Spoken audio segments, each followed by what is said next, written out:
of the eldership, but discusses it from a different standpoint. And we'll talk a little bit about, obviously there'll be some stuff in the early stages that's very helpful. I think there's some stuff in the middle that specifically for us is not particularly helpful. We'll talk just in brief about those things, and then I think there's some things on the tail end that will be helpful for us. But in 1 Peter chapter 5, and beginning in verse number 1, we have a text written by Peter, who first and foremost was an apostle. But also, by the time that he had written this particular epistle, was also serving as an elder in a local congregation. And I think that's an important thing to think about, that a man who was an apostle would also desire to serve as an elder. And by serving as an elder, you consider that what we talked about last week was that no elder has any authority. No one elder has any authority, but that the authority resides in the eldership. And that as one who was an apostle, thinking about Peter, that he would want to serve in the eldership says a lot about him and his character. That Peter didn't consider himself as, again, thinking about just on face value, thinking about the Catholic view of Peter and thinking about Peter's view of Peter. Those two things are not even remotely akin to one another. That Peter would serve as an elder, which, when we think about it, is kind of obviously I think it's a subordinate position to apostle. And yet Catholicism has taken Peter and elevated it, taken him the other way, when Peter himself went in the completely opposite direction. That he went and served, served as an elder alongside other men. And again, the authority of the eldership lies in the eldership and not in any one individual. And so we begin reading here in 1 Peter 5, beginning in verse 1. He says, "The elders who are among you I exhort, I who am a fellow elder and a witness of the sufferings of Christ, and also a partaker of the glory that will be revealed. Shepherd the flock of God which is among you, serving as overseers, not by compulsion, but willingly, not for dishonest gain, but eagerly, nor as being lords over those entrusted to you, but being examples to the flock. And when the chief shepherd appears, you will receive the crown of glory that does not fade away." And so you look at verse 2 in particular. The very first thing that Peter says. First of all, he describes his own place. I'm an apostle, but I'm also an elder and a witness of the sufferings of Christ and a partaker of future glory. But the first admonition that he gives is, shepherd the flock of God which is among you, serving as overseers. And so the lesson begins with an emphasis on the character of shepherding and a picture of shepherding. And one thing obviously has to be remembered is what is the mental or illustrative image in the mind of the hearer when they hear the word shepherd. Now the word shepherd here in 5:2 is a verb. Okay, some renderings give it as feed the flock. And so, but it's the same word. The word is poimen or poimeno, and it's the Greek word appears as a noun and as a verb. And so in this case, it's appearing as a verb, but at the same time, it's telling us a little bit about the office itself. Shepherd the flock, which is among you. And so I want us to think about the picture, and I think he does a really good job at the bottom of page 126. He talks about the picture suggested in the word shepherd is that which applied in the days of the apostles and in the country in which they lived, not the word shepherd as it might be used by us today. And he's on page 127. He's going to draw the contrast between first century shepherding and 21st century shepherding, and the picture is quite stark. For example, when we lived in Arizona, a large portion of that state is just simply free range. Grazing, and not far from where we lived were a number of sheep farmers. But those sheep farmers were a vast contrast to the sheep farmers or the shepherds of the first century. In other words, the sheep farmer in Arizona lives in his own house, separated, night and day from the sheep. May or may not even go and check on the sheep from one day to the next, simply because of the vast amount of property that's being utilized. It wouldn't be a very good use of time to try to go out every single day and find all of your sheep. Whereas you've heard me talk about with Danny McCreeless, because I talk Danny a lot, and I would always, just by way of reminding myself, I'd say, Danny, how many head of cattle do you have? Well, he didn't say, 145 or 150, something like that. What did he say? He gave me a specified number. Whatever that number, he gave me a hard and fast number. And then the follow-up question is, how often and I don't remember what the number was. I just pulled that one out of my head. I don't know if Danny ever had 150 or not, but he gave me a hard number. All right? And then the follow-up question was, how often do you count, how often do you get out and count how many head of cattle you have? Every day. Every day. And so, that's the picture in a more limited way of a first century shepherd. A first century shepherd knew how many sheep he had, right? Did he know how many he had? Now, how do we know that a first century shepherd knew how many sheep he had? He spent night and day with them. Right? But what's another illustration that's given to us in the text that teaches us this?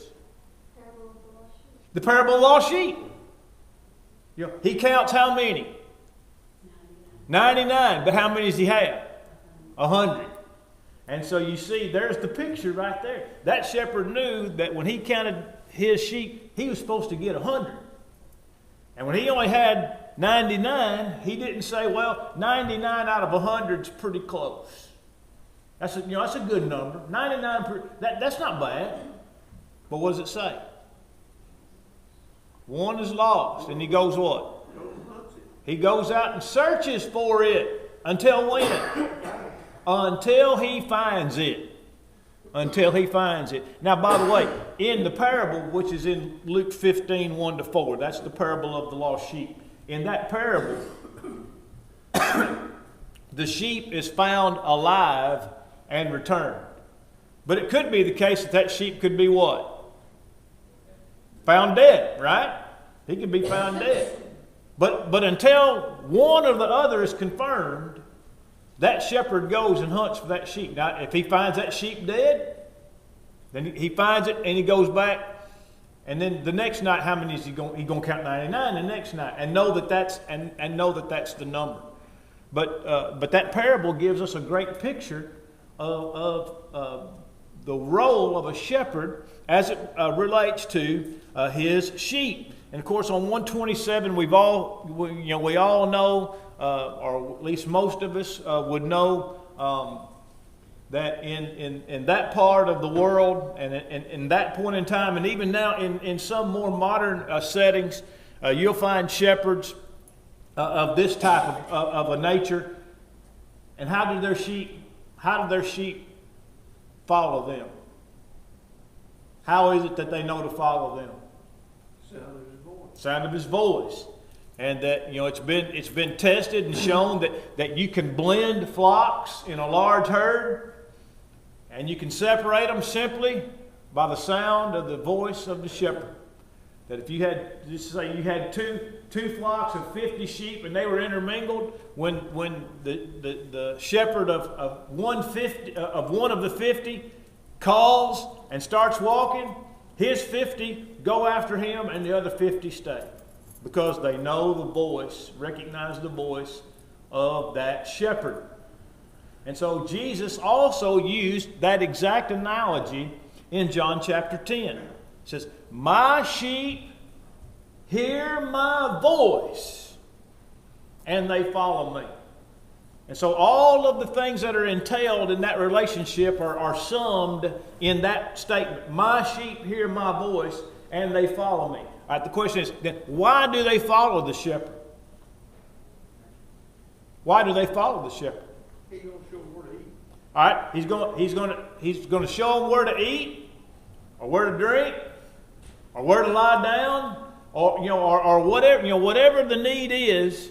The sheep trust the shepherd implicitly. They hear that voice and they go. All right, and so everything that we know about shepherding is entailed and encompassed or summed in Jesus' statement in John 10, "My sheep hear my voice and they follow me." And so we have the implicit trust in the shepherd on the part of the sheep. And it's, and like Walter said, he has watched. This is the middle of 127. He has watched for their good. He has carried them to abundant pastures. He has supplied them with water, helped them over rough places, rescued them from difficult situations, provided such experiences for them that he has established himself with them as a leader. That's pretty easy to see in that shepherding scenario. But then here comes the contrast. On the contrary, in our country, in dealing with sheep, they're driven, and sometimes says we put the dog on them. I got a real good friend from high school who raises top-notch healers. I mean, big time. I'm talking about expensive dogs that work with goats or sheep or cattle. Why can't the guy today go out and round up the sheep by himself? Doesn't live with them. They're because they're in a pen, and so because they're in a pen, he doesn't have to worry about where they are or how they're doing. He doesn't see them one by one each and every day. And so you think about the opposite of how, and I think probably there's a great degree in which almost all animals can be herded in the same way, either by sheep type shepherding. And I would include like cattle, and even goats. I mean, goats are hard headed, but when an animal believes it's fixing to get fed, it'll come. I watched a video the other day, and I forgot what it's called. It's got a name, but these women would go out and call the cattle back to the barn in the evenings, and they would sing. I mean, there was a song they would sing.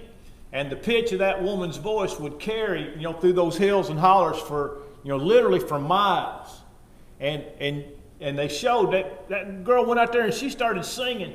And man, you could hear the bells clanging. I mean, man, they were coming. They were coming. And so I think about it, it's not just sheep, but, because we're not that familiar with sheep like we are, say cattle. Sheep are very dumb. Yeah, they're not. They're really dumb.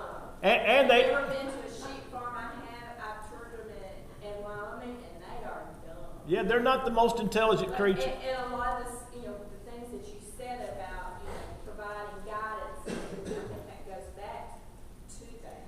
Oh yeah, there's no question. Not only that, they're defenseless. Yeah, they don't have claws. They don't have sharp teeth. They don't have speed. I mean, all the things that any animal might have to defend itself, sheep ain't got it. So they're completely dependent upon the shepherd, at all times. Again, that's the picture of first century shepherding. And so you have this on page 127, the contrast between first century shepherding and what we might say modern day herding. Herding. I don't know that most people that keep sheep would refer to themselves as shepherds nowadays. They'd refer to themselves as livestock farmers. They wouldn't think of themselves in those terms. And so now at the bottom of page 127, the contrast between these two figures, the true shepherd of the East and the way we deal with sheep in America, sets forth the great lesson that we need very much to learn. The lesson of contrast is graphic. The more our elder church relationships resemble the American way of handling the flock, the less effective it will be. The more numerous and greater our church problems will be, and the surer will be our failure, for the simple reason that the relationship will deteriorate and become less effective. In other words, the American way of shepherding or raising sheep does not fit the biblical picture of shepherding sheep. And as I was looking through this lesson, thinking about it, this thought came through my mind, is that the church will prosper when elderships act less like boards of directors and more like band of brothers. Y'all know what band of brothers is? Most of you?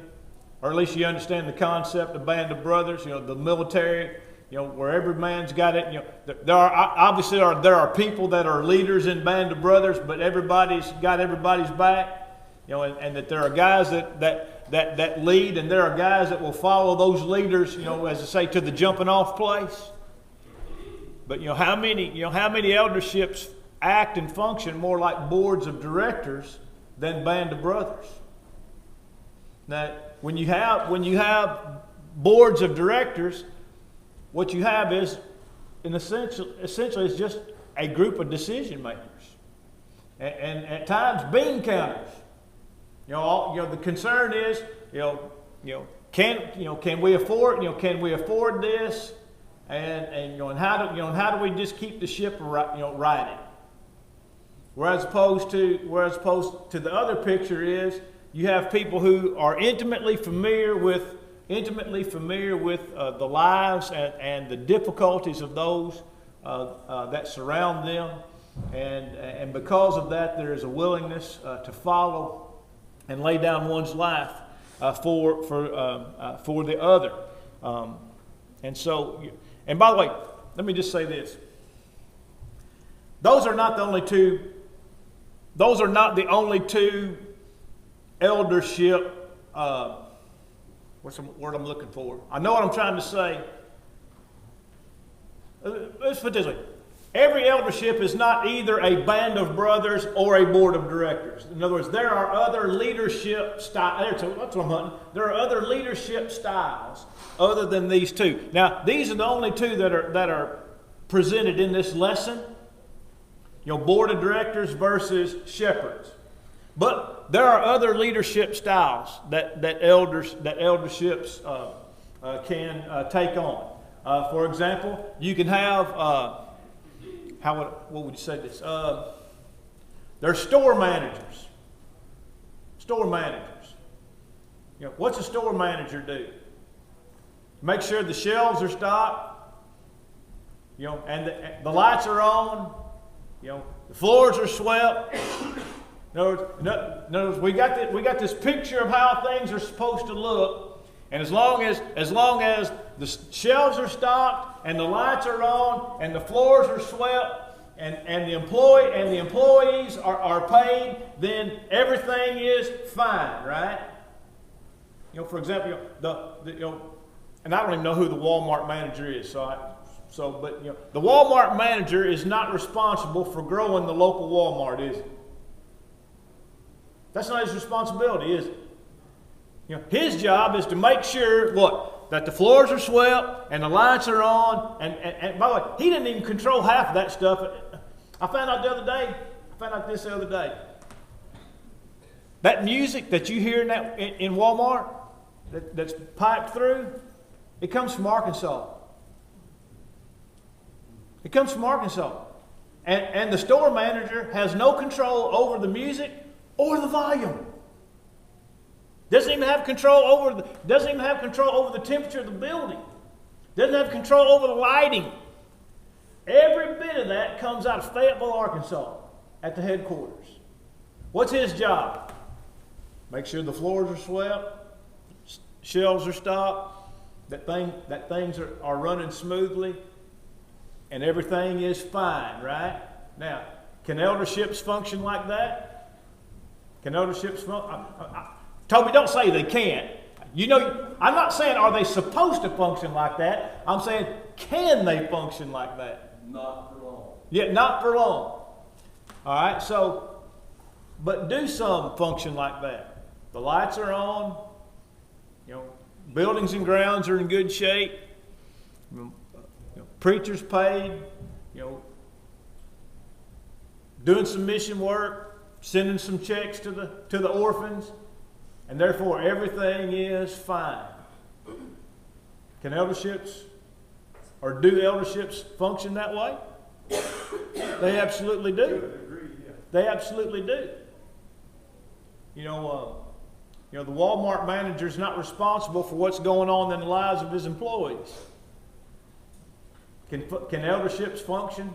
Or do elderships function in that way? Again, as long as the shelves are stocked and the floor is swept and the lights are on and the bills are being paid and we've got this checklist of things, and yet there's no involvement, direct involvement of the shepherds in the lives of the local sheep. Now, I've seen all three of them, and by the way, there may be some others. There may be some other leadership styles, so to speak. But those are the three that I have experienced in nearly 30 years of the church. I've seen the board of directors. I've seen the store managers. And very, very, very seldom, but I have seen the shepherd model. I'll give you an example. Now, obviously I don't know everything about any particular congregation. Don't even know everything about this one, but the eldership of the church at Arnold, Missouri is the closest thing that I've ever seen. Closest thing I've ever seen to the shepherding model. I mean, those guys are involved, and by the way, it doesn't mean that eldership is perfect.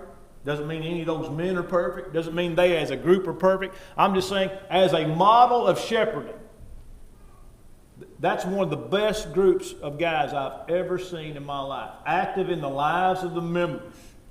Active in the lives of their young people. Active in the lives of their older folks. Active in the lives of the people that are shut in. I think there might be, I can't remember now, maybe 5 or 6, haven't seen in a while, about 5 or 6 elders. Ron, is that about right at Arnold? Well, they just added one guy recently, so maybe 5, but maybe 5 or 6, and the congregation's about 300.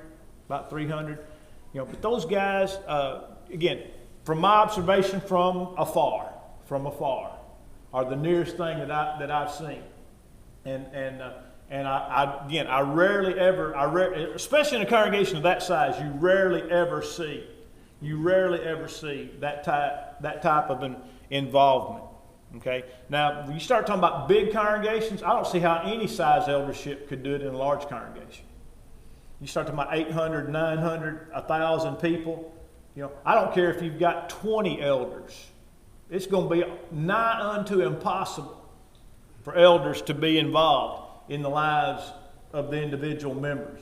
Because it's the job of the shepherd to know when the sheep are injured, right? I mean, what does it say in Psalm 23? The Lord is my shepherd. What does he do? He anoints my head with oil. Why does he do that? Because oil is a medicinal. Oil is medicinal in this case. In other words, when sheep are out, they can cut their legs, they can cut their faces on rocks or on briars or thorns. But the shepherd examines every single sheep, and when he finds that one sheep that is injured, what does he do? He puts oil in that wound to facilitate healing. And so that's the picture of shepherding. And then in smaller congregations, this ought to be especially true. When you've got a congregation, say from anywhere from let's just say 40 to 100. I'm just picking out a number, all right, or two numbers. From 40 to 100. Elders ought to be extremely involved in the lives of the individual members.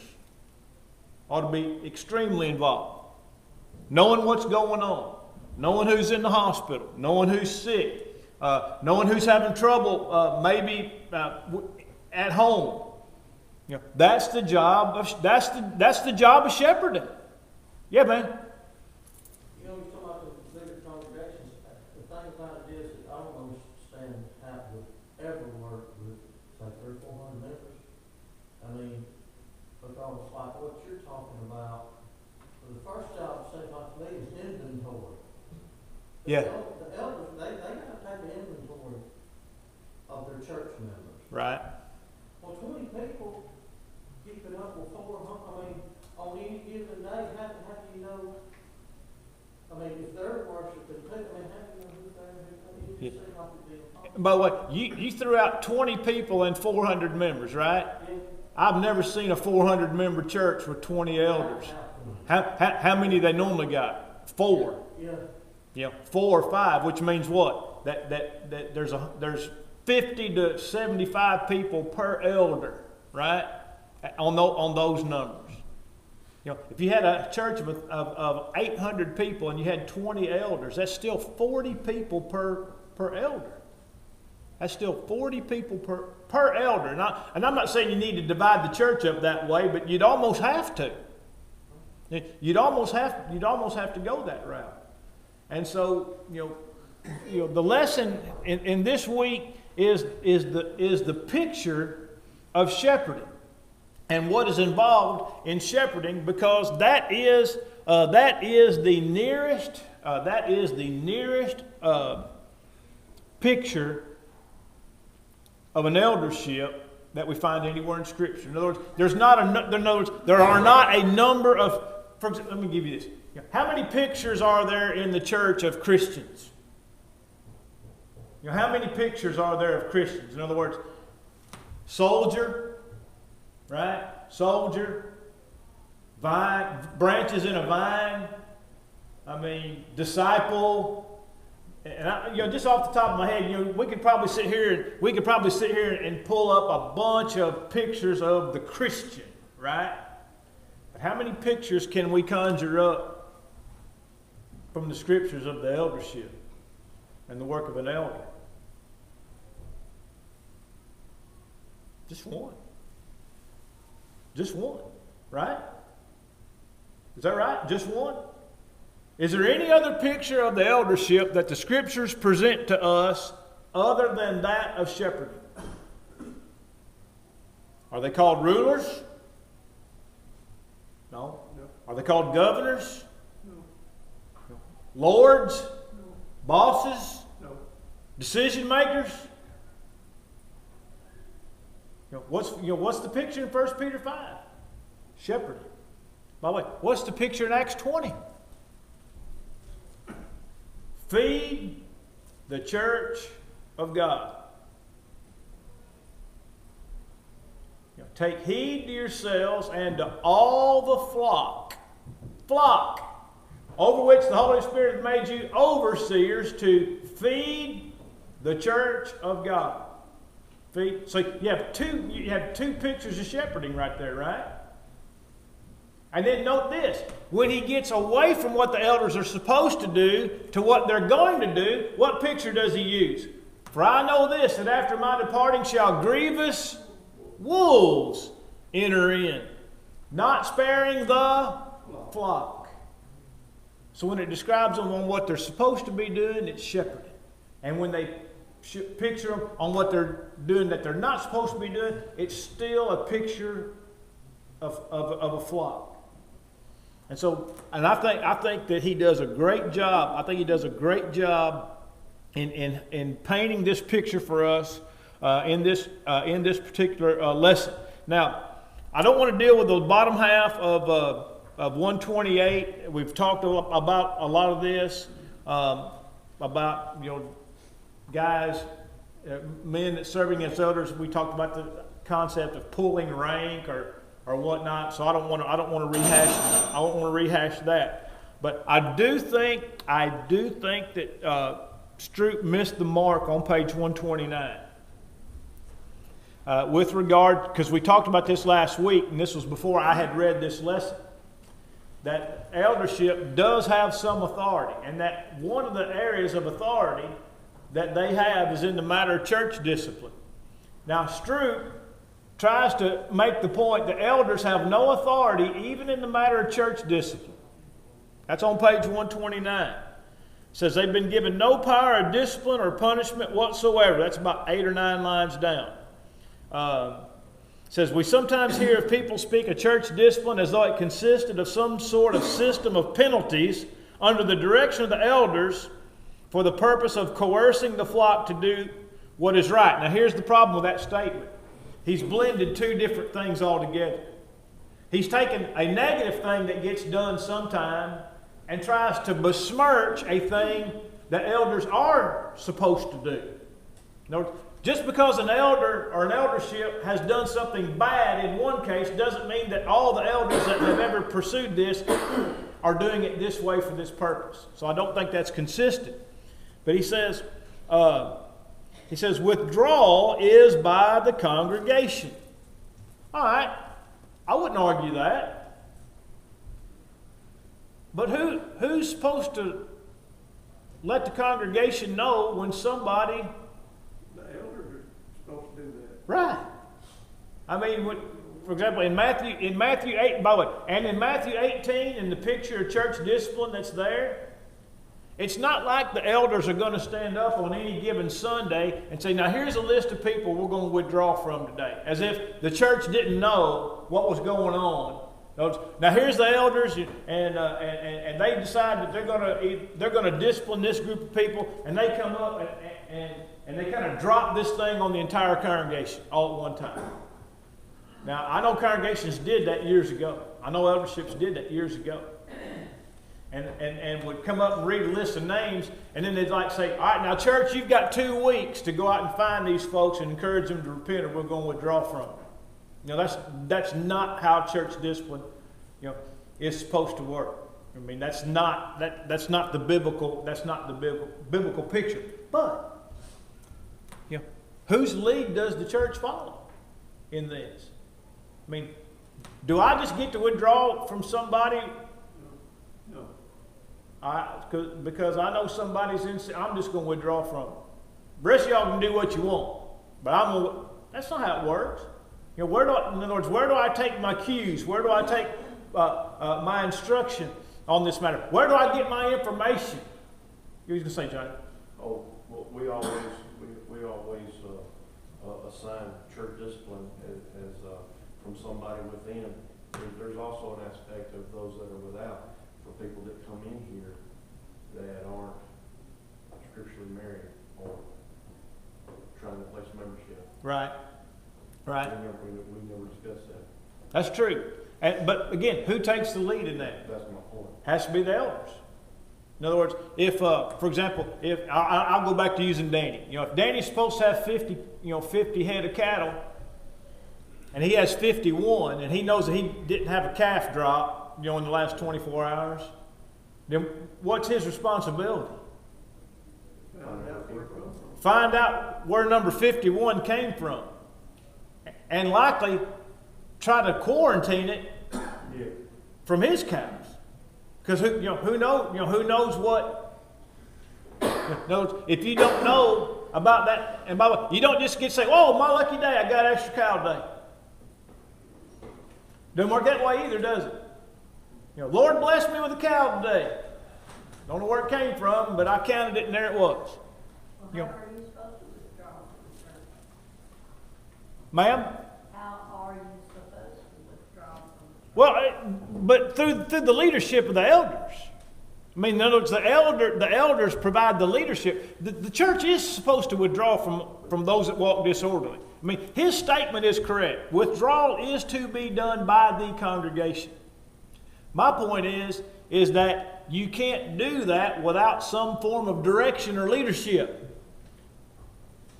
You can't just, how does the church know to withdraw from somebody without some form of leadership? Does that make sense? Why not? Somebody has to have to say. If you know the congregation's doing wrong, you don't just stay there with them.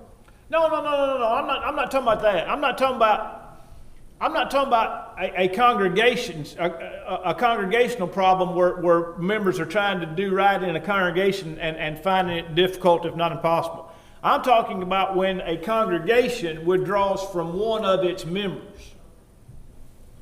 When it withdraws from one of its members, where do we get our cues? Where do we get the lead? Where do we get our direction, our information on that? And by the way, again, the elders would provide the lead, but the entire church would be informed before that individual would be withdrawn from, because Matthew 18 says, "If he will not hear the witnesses, tell it to the church. And if he will not hear the church, let him be unto you as a heathen and a tax collector." So, this is an inside a congregational thing. All right, so I want to pick up there next week on 129, and then the lesson moves into the matter of deacons on page 135, and so hopefully we can get to those next week. So I'll mark it right there. What's today, the 10th? So it'll be the 17th.